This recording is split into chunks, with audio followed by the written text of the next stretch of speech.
Lubutang namano ang katotohanan matapos ng isang kilalang pro-administrasyong vlogger ang naglabas ng isang kontrobersyal na pahayag na yumanig sa social media.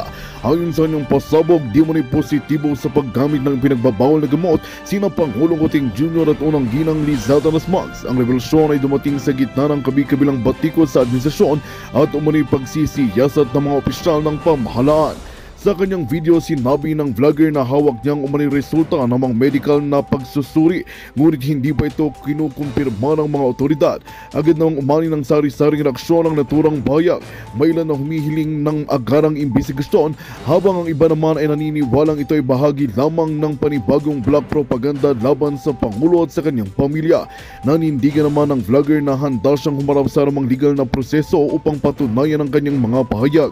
Sa ngayon, wala pang opisyal na pahayag mula sa Malacanang o sa kampo ng ilang bahag ukol sa isyu. Samantala, nananawagan ng ilang mambabatas at civic groups ng patas at transparent na investigasyon upang malinawan ang taong bayan. Patuloy naming tututukan ang usaping ito at ihatid sa inyo ang mga susunod pang detalye dito lamang sa aming himpilan. At yan nga ang balitang ating pagkakatutukan. Ngunit bagong lahat, siguraduhin mag-subscribe at ihitang notification bell para sa patuloy na pagtutok sa mga silap ng bagong balita dito lamang sa tunay na boses ng masa.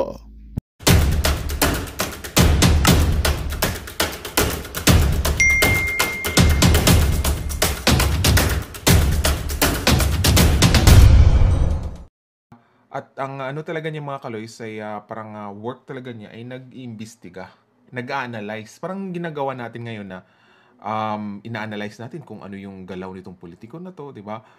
May mga sources tayo, mga witnesses, 'di ba? Ang kung anong sasabihin ng witness mga kaloys considered as testimonial evidence. Yung mga ibang mga bashers natin, nasa daw yung ebidensya. Testimonial evidence. Okay? Yun yung inaano natin, 'di ba? Ina-analyze yung mga news, 'di ba? And then sabi natin, ito yung analysis natin ngayon, bibingo kaya tayo sa susunod na araw. Ibig sabihin nun, kung ano yung opinion natin, magkakatotoo kaya. Ilang beses na po tayo nagbingo. Okay?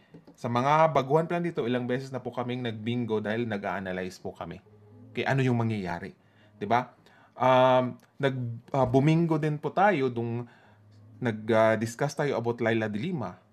Right? Na sabi ko sa inyo, malaki ang probability na makakalabas talaga si Laila de Lima. Ayun, bumingo tayo. 'Di ba? Kasi nakita na natin yung relationship between Boying Rimulya and Laila de Lima. Right? So, yun nga, ilang buwan, bumingo tayo.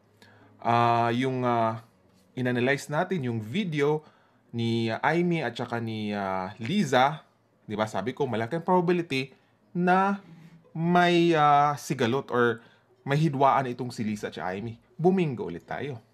'Di ba? Tapos yun na nga, yung the way nila i-treat si Sarah, sabi ko sa inyo, at the way yung si Tambaluslos, pumusisyon, 'di ba? Parati siyang sumasama sa travel. Sabi ko, parang ito yung ginugro maging presidente. 'Di ba? Sabi ko sa aking opinion, base sa aking analysis na there will be time na dudurugin nila si Sarah. Parang binay. Bumingo ulit tayo. 'Di ba? Kaya yung ginagawa natin dito, so hindi tayo nagbibigay ng news. So paano tayo maging fake news in the first place if we don't, 'di ba? Hindi tayo nagbibigay ng news, kundi opinion. Kailan ba naging news ang isang opinion? 'Di ba? Kaya yung isang vlogger na gusto daw na humingi ako ng patawad sa fake news ko, sabi ko, bakit hingi ako ng tawad sa opinion ko?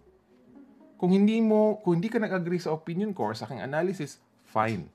Wala akong magawa dyan. Pero kung majority ng aking viewers ay nag-agree sa aking analysis at parang namangha at dahil nga bumingo tayo sa ating analysis, kaya dumadami yung ating viewers. 'Di ba? So, yun yung parati natin ginagawa mga kaloys. So, dito naman sa ating part 3, sabi nung ating viewer, okay, shoutout po sa'yo, yun din pong ginagawa niya sa kanyang trabaho, okay, sa US Navy. Okay, so nag-imbestiga siya. Kasi nga mga kaloys, kung mag-imbestiga ka, hindi mo kaagad, kumbaga yung purpose mo doon, nag-imbestiga ka para makuha mo, para magli-lead sa'yo kung paano kunin yung evidence. 'Di ba? Kasi hindi nga naman kusang darating yung ebidensya na, hey, ako po yung evidence. Diba? Hello? Evidence po ako. Ganun. Hindi. Pag-aralan mo kung anong sources mo dyan, diba? Para saan mo hugutin yung ebidensya. Yun yung gawa niya. So, nakikinig siya sa atin. Kaya nga nagkaroon tayo ng part 3 kasi sabi niya, hindi mo nasama dun yung about sa karakter ni TP. Kasi nga sabi nga niya, the way kung si TP man yung kumuha ng video, dapat kasama siya sa session ng pagpupulburon. Yun yung sabi niya. Marami siyang tinatanong sa akin mga paloys. Parang investigador siya eh. Di ba na gaano ba kakilala ni Thinking Pinoy si Pebbles? Di ba? Tapos tinanong niya kung si Pebbles ba ay dating addict, di ba? Sabi ko, yeah, kinonfess ni Pebbles, Chururut, na dati talaga siyang addict. Okay? Hindi naman niya tinatago yun. At blinag na rin niya doon, di ba? Shoutout pala kay Ma'am Lulitsky. Happy New Year din po sa inyo at maraming salamat. So, yun na nga. Di ba nakasama natin si Pebbles sa ating collab? At hindi naman niya i-deny na dati siya, okay? Former drug addict. Even si di ba? Teves, nag-confirm din siya nga. Siya dating addict. So, may katanungan pala ako mga kalis bago tayo magtuloy sa ating live discussion. Base sa inyong observation and analysis, di ba? Ang katanungan po natin, kung may mga kilala kayo, di ba? Pakisagot na lang mga kaloys. Naniniwala ba kayo na karamihan sa polboronic ay naninigarilyo din? 85% ng ating viewers nagsasabi na oo, and then 15% nagsabi na hindi. Ibig sabihin nun, hindi lahat pero karamihan, okay, ng mga polboronic or naging addict ay naninigarilyo. Right? Kasi nga, di ba, yung lalo na yung asin, di ba? Yung asin ay kailangan talagang tunawin tapos parang nag-smoke ka, di ba? Kung ikaw po ay irritable sa sigarilyo, lalo na ako mga kaloys, umiiwas talaga ako pag may naninigarilyo kasi parang allergy ako dun sa sa amoy ng sigarilyo. Okay? Even sa mga bar ay pag alam kong matindi ang naninigarilyo diyan, hindi talaga ako papasok. Gusto ko pala yung non-smoking. Okay? Kasi nga ayaw ko yung amoy eh. See? So yun mga kaloys, isulat niyo yan kung anong reason, okay, bakit nasasabi niyo na karamihan sa mga polboronic ay naninigarilyo or laklakera, 'di ba? So, bakit ko natanong 'yun? Mamaya mga kaloys, sabihin ko sa inyo.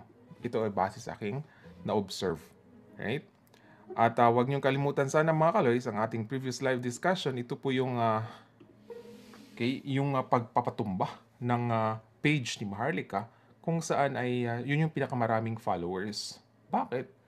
Ito kaya ay depensa na kung sakaling ilabas na yung video ay madaling mag-viral. So, kailangan nilang i-down yung page ni Miss Maharlika. Di ba?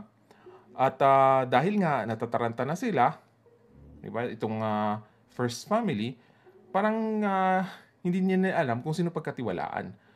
Hindi nila alam kung sino yung puting ahas, si Miss Maharlika, di ba? Alam natin, ang PSG, parating nandyan, nag-guard sa kanila.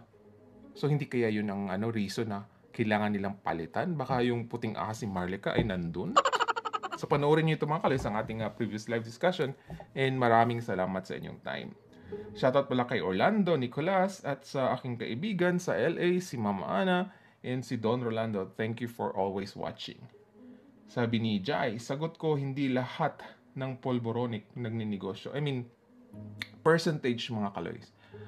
Ilan, halimbawa may 10 polboronic, ilan doon sa kanilang naninigarilyo? More than 5 ba? Sa 10? Diba? Kasi nga, yung way of taking it, kung hindi ka naninigarilyo, malamang, diba? Hindi mo rin matake yung process ng pagiging pulburon. Halimbawa ako, allergy ako sa amoy ng sigarilyo. Yung cocaine, di ba, ipapasok yun sa ilong, hindi talaga kaya. Okay? Yung shabu, di ba, ay parang susunugin yun, di ba? Right? Tapos yun yung i-inhale mo, parang ganon. Eh kung ayaw mo nga sa sigarilyo, yun pa, yung amoy nun. Right? Even yung marijuana dito mga kaloys, kasi legal na, di ba? So kung may ma-smell ako ng marijuana, tinatawag ko nga skunk. Okay? Yung amoy. So lumalayo talaga ako. Right? Pero yun na nga, kung ikaw pulboronic, magiging sanay ka dun sa mga amoy na yun. Di ba? Yung katawan mo ay nag-adjust na sa mga amoy na yun. So, kaya nga nagtatanong ako, pag isang pulboronic yung tao or addict, ilang porsyento na naninigarilyo din siya? Di ba?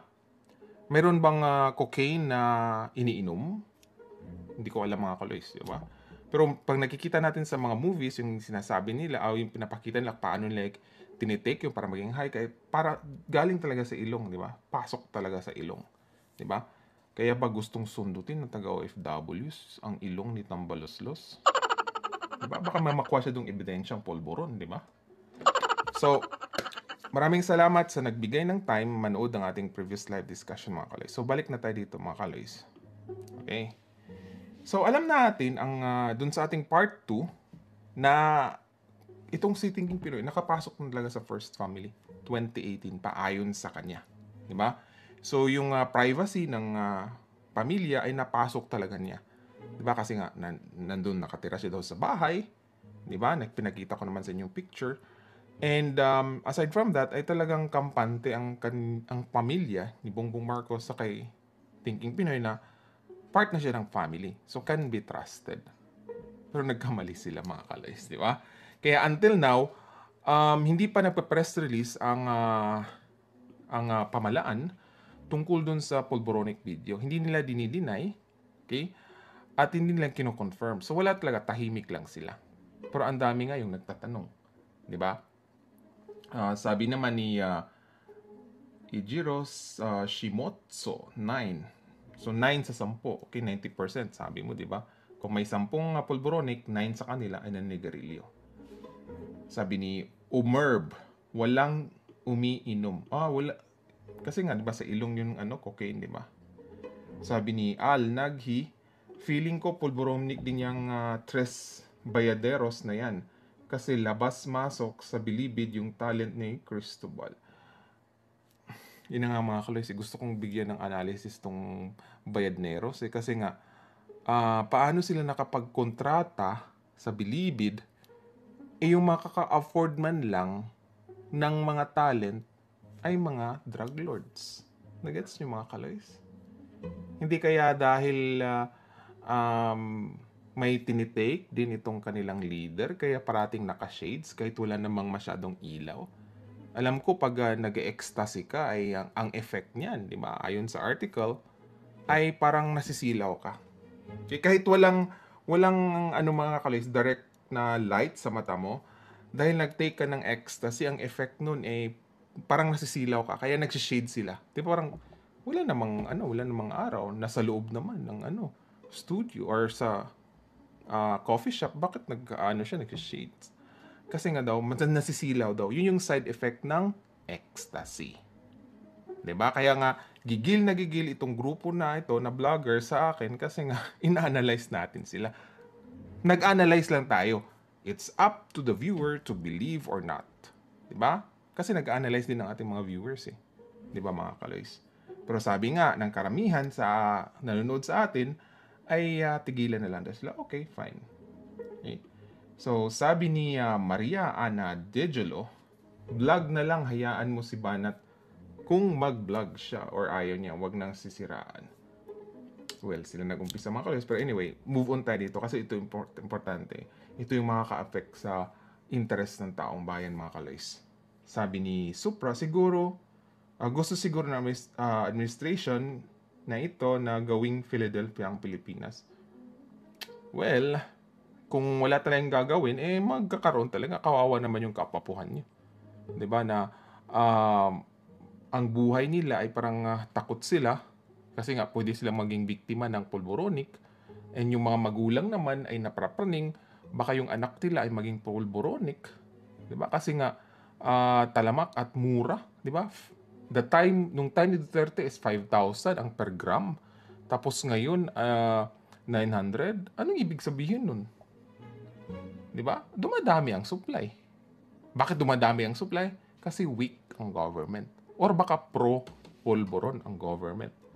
Or yung mga producer ng polvoron ay kampanting gumawa dahil nga mayroon silang protector. Di ba? So, dito mga kaloys, itong si Thinking Pinoy, di ba, base sa ating previous, ipakita ko lang mga kaloys, sandali lang sabi ni Killer Smile, kapitbahay namin laging nag-eye shade. Kung wala talagang mga kaloys, di ba, unless kirat sila or whatever, kung napansin nyo na nagsishade sila kahit wala na masyadong nakakasilaw, pwede, di ba? May possibility. So, pakita ko to sa inyo mga kaloys, itong natin. Ito yung part 2, di ba mga kaloys? Okay? Sa mga nakapanood, video 580. So, pinakita ko dito sa inyo mga kaloys na even yung mag-iinom ang mag-asawa ay nandyan si Thinking Pinoy. So, na talaga, parang trusted siya. Okay? Kung sa inuman, nandyan siya. Kaya nga yung US Navy, nagtanong sa akin na kung si Thinking Pinoy ang kumuha ng video, malamang kasama siya sa session. Okay? Kasi hindi ka naman kasama kung hindi ka nga nagaganon din. Hindi ka rin nagpupulburon. Okay? Yun yung sabi niya. Right? Analysis lang din niya yun. Nasa sa inyo na yun, kung maniniwala kayo, and antay natin kung magbibingo tayo sa ating analysis. Right? Yun yung mga gusto natin. So, kung balikan yung mga kaloys, okay? Ano ba ito si Bongbong Marcos? Pro ba ito? Or anti? Okay? Sa mga pulboronic. Ang promise kasi niya, di ba, sa mga DDS ay itutuloy kung ano yung nasimulan ni Duterte. Pero, okay, ito po ay sinabi na rin niya. Okay, papakita ko sa inyo. Kung babalikan natin mga kaloys, ang kanyang SONA. Okay? Ang first SONA niya, isa-search niyo yung word na drugs or drug. Okay? Makikita mo lang dun mga kaloys, iisa lang. Okay, ito yung first SONA niya. Ito yung transcript. Okay, sasalain natin kung ilang beses niya minention ang droga. Isa lang po. Okay, tapos hindi pa related dun sa mga polvoron or asin. Okay, so ang term natin mga kaloys, polvoron is cocaine, asin is shabu. Polvoron is mahal, di ba? Cocaine is mas mahal kaysa sa shabu. Okay, so yung cocaine, karamihan sa bumibili ay mga mayayaman. Yung shabu, yung sa mga mahirap. Okay, kaya nga mas prefer ng polvoronic or asin manufacturer na yun yung ipoproduce nila kasi nga affordable, pangmasa ang presyo. 'Di ba? So, sa first SONA ni Bongbong Marcos, dito mo makikita talaga kung anong klase ang administration ngayon. Okay? Hindi kagaya ni dating Pangulong Duterte na talagang war on drugs talaga. 'Di ba? Kasi nga yun din naman in-implement niya din sa Davao. Right? So dito wala talagang mention about paano supilin or pigilan or i-maintain, 'di ba? Na hindi babangon yung mga polvoronic. Pero look at now, nagbingo tayo na lalabas talaga si Laila de Lima. Right? Tapos, yung si DG Bantag, ginigipit, na kung saan sobrang takot ng mga polvoronic na mga drug lords kay Bantag. Di ba? Na baka masabugan sila kung nandyan si Bantag. Right? Wala. Ngayon hinahunting na nila si Bantag. So, first SONA ito. Okay? Yung second SONA niya mga kaloy, sinearch ko rin yung word na drugs. Okay, dito, dahil nga marami nag-react sa kanyang first SONA na bakit wala kang sinabi about war on drugs na napaka-importante yun. Diba? Kasi yun yung nasimula ni dating Pangulong Duterte. Bakit wala kang sinabi?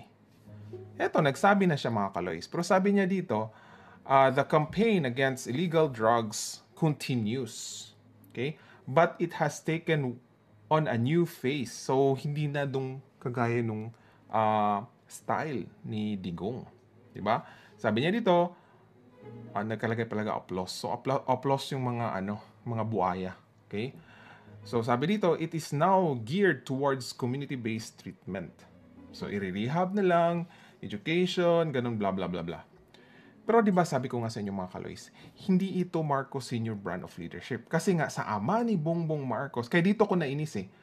Kasi bilang Marcos Sr. loyalist at nagsusulat ako sa bagonglipunan.com, alam ko talaga yung paano, okay, inaddress ng kanyang ama ang problema sa droga. Anong ginawa ng kanyang ama? Firing squad ng drug lords, di ba? Siguro kung itong si Laila de Lima ay nasa time pa ni Marcos Sr., baka isa rin itong firing squad. Di ba? Yun yung Marcos brand of leadership na hinahanap ko. Pero hindi ginawa ng anak, kaya nabudol tayo. Na-traidor ang mga Marcos Sr. loyalists. Okay, maintindihan nyo. Hindi ka totoong Marcos Sr. loyalist kung hindi mo alam ang difference na ginagawa ni Bongbong Marcos ngayon at saka ng kanyang ama. Sobrang layo. Okay? Budol talaga. So, dito mga Kaloys, ay lang, dun sa mga users. Okay? Anong ibig sabihin nito? Parang dilawan style na rin, di ba? Binibaby. Hindi nila inatake yung producer ng mga pulburon at mga asin. 'Di ba? Dapat talaga yun yung lilipunin. 'Di ba? Kung ikaw ay 'di ba, nagpo-produce yan, firing squad ka. Right? Para kahit 'di ba yung pag wala nang nagpo-produce, mamahal yung presyo. Hindi mo na totally ma-eradicate yan eh.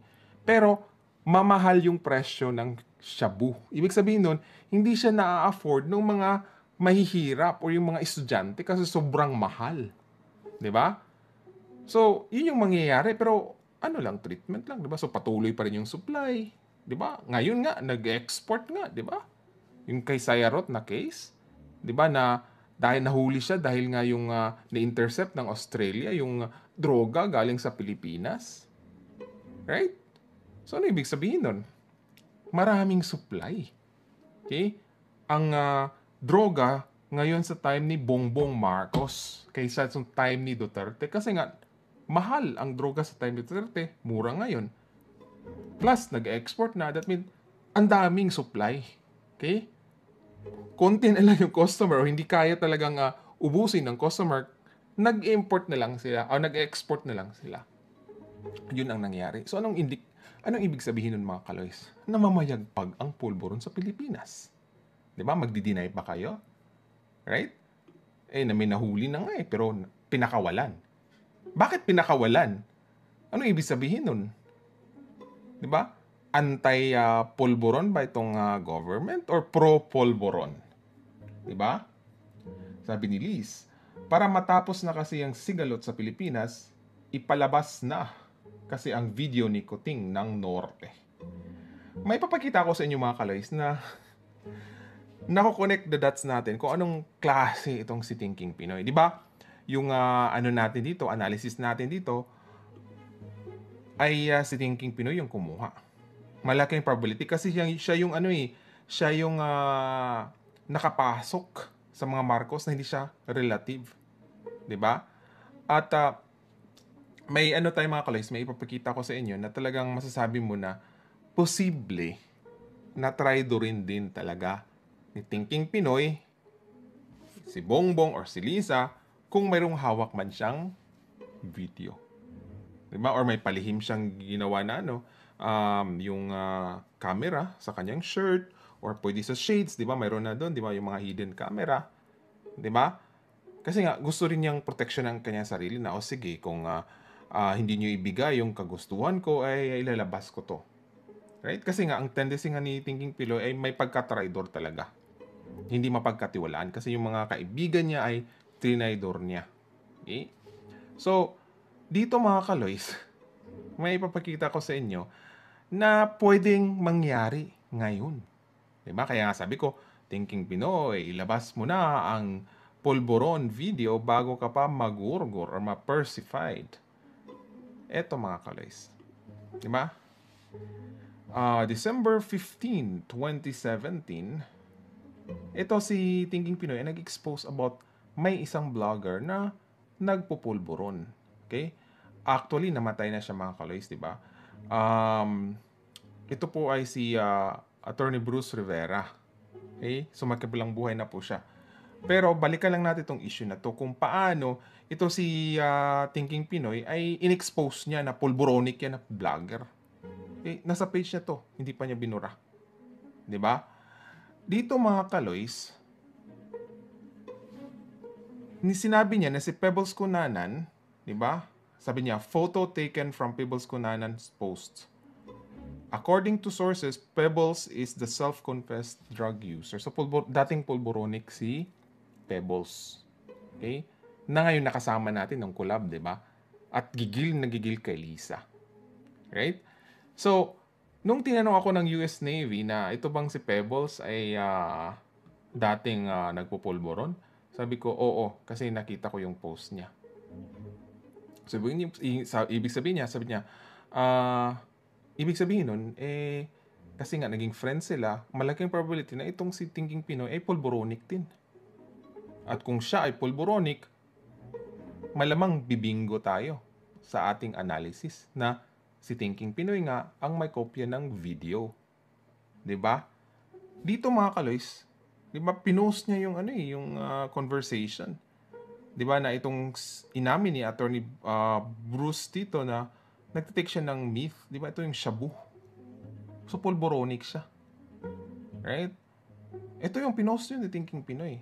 So malamang pwede ring mangyari kay budul-budul man ang ginawa nitong si Thinking Pinoy sa vlogger, DDS vlogger pa naman ito. 'Di ba? Ano sa tingin niyo mga kaloys? Sabi ni John, now ko lang nalaman na pumanaw na si Attorney Bruce. Yeah, pumanaw na po siya. Pero itong issue na to 2017 pa. Okay, si Thinking Pinoy ang naglabas. So, hindi kaya si Thinking Pinoy rin ang maglabas ng video bago pa siya ma-gorgor? Right? Sabi ni Rubik's Cube, video ang kailangan, hindi bunganga. Eh, di huwag kang manood. Diba? Yung mga iskon yan, diba? Nanggagalaw kayo. Pumupunta kayo dito. Hindi ka naman nag-analyze. Bakit nandito kayo? Diba? Ayan, shoutout kay Eva Asuet and kay Glenn, si Paul Vida. Ano sa tingin niyo mga kaloys? Si Thinking Pinoy kaya ang makapabulabog sa budol administration? Sabi ni Zenny, agree talaga ako sa sinabi mo, Kaloys. Actually, magpasalamat din ako dun sa US Navy kasi nga tinutulungan din tayo niya paano i-analyze yung mga cases. Diba? So, dahil dito mga Kaloys, do you think pulboronic si Thinking Pinoy? Ang alam ko ay naninigarilyo talaga yan. Diba? Kasi nga, sa hugis pa lang ng kanyang ngipin, nag-VV na kasi yung ngipin niya mga Kaloys. Diba? Kung balikan natin yung picture, di ba? Yung hugis ng ngipin niya ay nag-VV. Karamihan kasi sa mga naninigarilyo ay nag-VV yung gitna. Kasi nga, pag mag-ano ka ng sigarilyo, di ba? Pag i-hold mo siya, di ba? Sa yung bunganga, sungipin. Kaya nga, nag-VV siya yung gitna. Okay? Pag may nakita kayong ganyan na ngipin, nag-VV, dahil nga sa pressure ng cigarette, okay? Na parating kinakagat, malaki ang probability na smoker siya. Kasi yung mga kilala ko ring smoker, ganun din eh. May curve yung ditong gitna nila. Kasi nga doon nila kinakagat yung sigarilyo. Ito si Thinking Pinoy, ganyan din. At nakita rin natin na nigarilyo siya. Tapos sabi ni Miss Marlica, itong si Bongbong Marcos, nanigarilyo talaga yan. Sabi ko, ha? Kaya, pero hindi ko nakita in person or in public, tinatago nila. Kasi nga, pag nanigarilyo ka kasi mga kaloys, okay?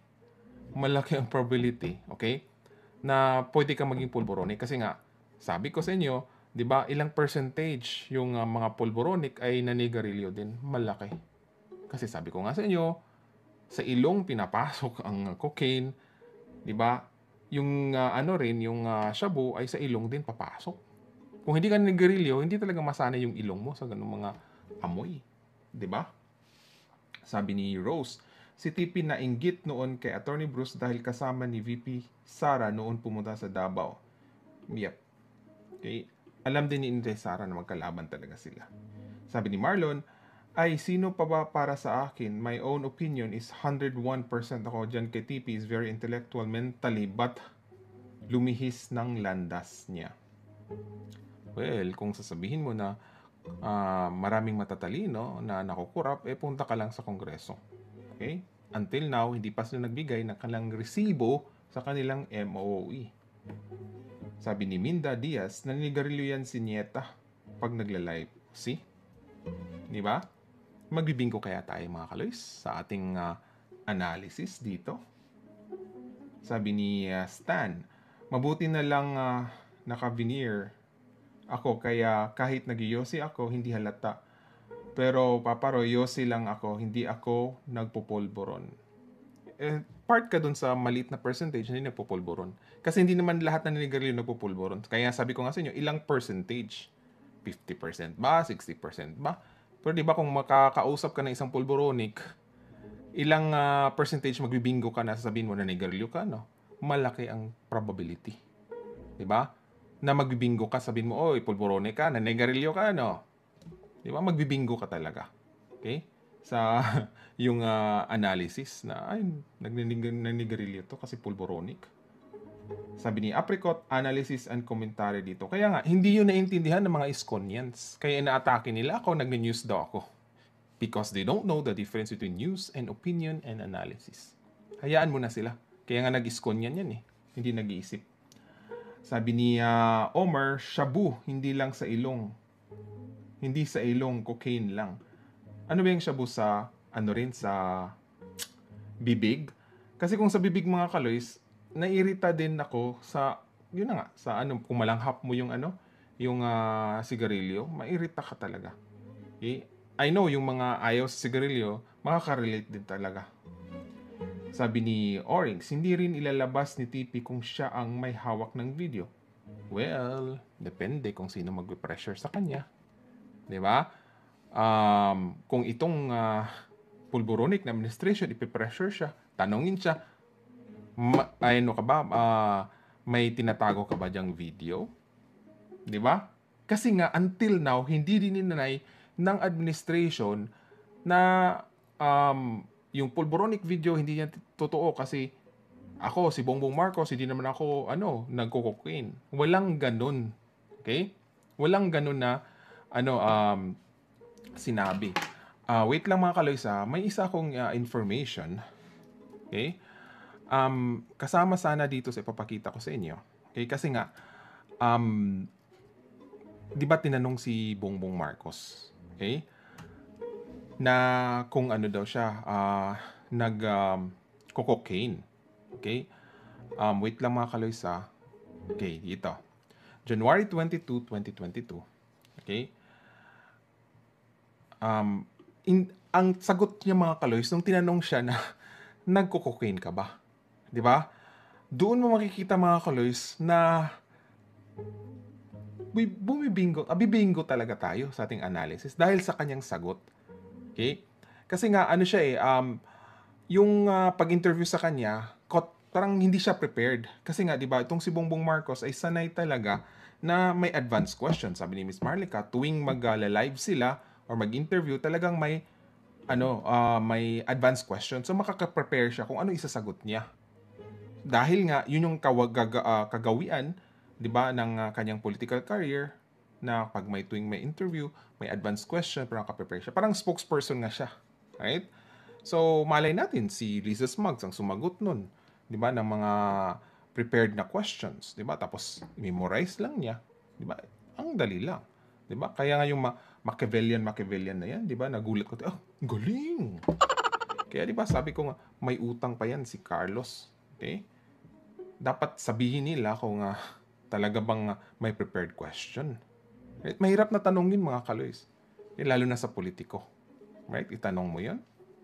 Ilang percentage ng politiko, alam yun. Maliit lang. Okay? Eto mga kaloys, papakita ko sa inyo kung ano ang sinagot ni Bongbong Marcos. Bigyan natin ng reaction. Okay? Eto mga kaloys. January 25, 2022. Rappler pa. Okay? Rappler pa ang nito mga kaloys. alam naman natin ang Rappler during the time of Duterte ay talagang never again to Marcos. Di ba? The reason nga na itong si Bongbong Marcos ay kumapit or lumapit sa mga social media vloggers ay dahil nga hindi siya pinapansin ng mga mainstream media. Kasi anti-Marcos ang mainstream media. Right? Dito tinanong siya. Ang sagot niya mga kaloys, di ba? Nagko-cocaine ka ba? Sabi niya, drug use not for me. It's only for the jobless. Di ba mga kaloys, kung ikaw, halimbawa itanong to sa akin, nagko-cocaine ka ba? Hindi. Ganun lang. Pero kung ikaw po ay nagko-cocaine, gagawa ka ng reason. Di ba? Ipaliligoy mo yung tanong mo. Okay? Hindi ka sure. Di ba? Kung anong isasagot mo. Pero kung hindi ka talaga nagko-cocaine, sabihin mo hindi. That's it. Di ba? Pero kung pag ihahaba po ba yung sagot, ibig sabihin nun, you are not really sure sa sagot mo. Di ba? Yes or no lang naman. Di ba? Sabi niya dito, masyado akong maraming ginagawa. The lifestyle, what kind of lifestyle para sa mga walang ginagawa, walang trabaho lang daw. Come on. Di ba? Paano ka makaka-afford ng cocaine na sobrang mas mahal pa sa shabu kung wala kang trabaho? Nagets niyo mga kaloys? Hindi ko i-accept ang sagot niya. It's just a yes or no. And we know, kaya niyang bumili ng cocaine. Paano makaka-afford ang jobless? Sobrang mahal ng cocaine. We're talking about cocaine, not shabu. Diba? Sabi ni Porok Norma Mix Vlog, Kaloy, dito sa lugar namin, konti na lang ang hindi adik. Bilang na daliri, 24 oras, walang humpay. Yun ang nakakalukot mga kaloys. Kayo sa barangay, ma-observe mo yan eh.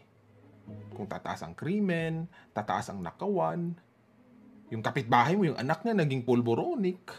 Hindi naman nangyayari dyan sa time ni Duterte. Tapos ngayon, wala kayong action, mag-plan B para ligwakin itong nambudol sa atin, nag-tridor. Hahayaan nyo ba maging biktima kayo ng pulburon? Maging pulboronic na rin kayo? Diba? Sabi ni Dom Loves Music, wow, ikaw ang nambudol, doll. Nabudol ikaw, nag-isip, nag-analyze lang yan ha. Well, mga kaloys, sabi ko nga sa inyo mga kaloys, hindi nga natin kilala si Bongbong Marcos sa likod ng camera. Diba? Malay ba natin? Kung si Duterte nga, alam, may ano pala siya, intel na, ito ay addict. Bakit hindi nasama dun sa narcolist? O natukhang man lang. Diba? Kaya sabi ko nga sa iyo, hindi rin perfect yung war on drugs eh. Come on, let's get real. Dapat interest ng taong bayan. Diba? Politicians are servants. Hindi po sila hari-hari. Yan yung isipin nyo. Taxpayer ang dapat ang masunod. Right? So, please, tigilan nyo yung paging panatiko. Okay? Dapat sa taong bayan talaga. Saka na tayo mag-ano ng mga manok during campaign. But now, walang eleksyon. Dapat magkaisa tayo kung ano yung interes sa taong bayan. Pinakita ko ito mga kaloys kasi nga, magbibingo, okay? Si Maharlika. At kung sino man yung may nagsabi talaga. Right? Ito, i-accept nito. Ang sagot niya, for jobless, paano ka maka-afford nga ng cocaine kung jobless ka? Saan ka bibili? May nagpapautang ba ng cocaine? Kung utang ka, siguradong matitigok ka. Kasi di mo babayaran, jobless ka eh. Di ba? Sabi ni Francis Guevara, plan, deadma daw strategy nila. Sabi ni Hazel, uy, umabot din ako. Salamat Ma'am Hazel. Sabi ni Orlando Nicolas, dami na sa Mandaluyong ng pulburon, pero di ko nasubukan kahit may pambili. Karamihan kasi mga kaloys na yung mga depressed, di ba? Yung iba din ay influence sa mga kaibigan, di ba? Na, hindi ka magiging in sa amin kung hindi ka magte-take nito. Di ba? Yun yung nakakalungkot eh. Pag may supply, marami talagang mangyayari. Pero kung konti yung supply, sobrang mahal, malilesen, okay? Yung matitempt na mag-ano nun. Di ba? Sabi ni Mr. Cheese, uto naman kayo niyan, plan B tapos safe. Magandang balita ang hatid namin sa inyo ngayong araw. Sa pagtatapos ng aming balitaan, nagbigay kami ng mga mahalagang impormasyon. Maraming salamat sa pagtutok at pagsuporta sa aming programa. Huwag kalimutang manatili sa mga susunod na araw para sa mga bagong balita at mga kwento na dapat nating abangan. Mula sa Boses ng Masa, magandang araw, Pilipinas!